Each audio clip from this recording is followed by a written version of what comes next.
39-year-old Jillian Bahadur, Kanji Berbice resident and a mother of three, was diagnosed with kidney failure in March 2020.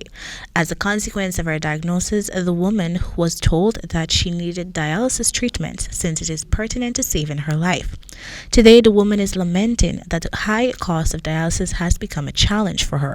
This was disclosed during a press conference at the Georgetown Public Hospital on Friday. And the dialysis is really expensive.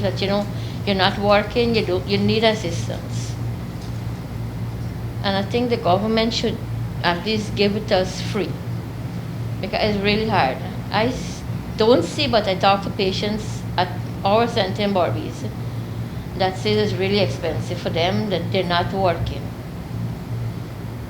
I'm not talking on my behalf alone, but in general, it's really expensive to do dialysis. Dialysis is a procedure to remove waste products and excess fluid from the blood when the kidneys stop working properly. It often involves diverting blood to a machine to be cleaned. In most cases, a patient who suffers from kidney failure requires 3 sessions of dialysis weekly at an estimated cost of $20,000 per session. To this end, the government has made provision in this year's budget for patients on dialysis, offering each patient up to $600,000 per annum to assist with the cost. Advisor to the Minister of Health, Dr. Leslie Ramsamy, told this newscast on Thursday that 300 dialysis patients can each access the financial aid from the government of Guyana for their weekly treatment by applying to the Ministry of Health with a doctor's prescription indicating they require the treatment. But while this move has been lauded by some patients, Bahadur does not believe it's sufficient. We hear that they're giving $600,000 grant. That's just for 6 months or less than 6 months.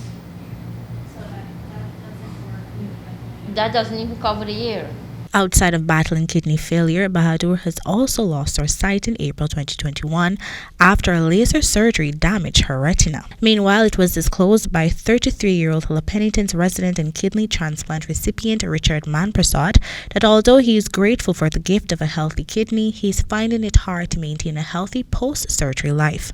Right now, the challenge for me that I post-kidney transplant is I cannot afford to eat as healthy as I need it, because as the general side effect of after transplant is weight gain.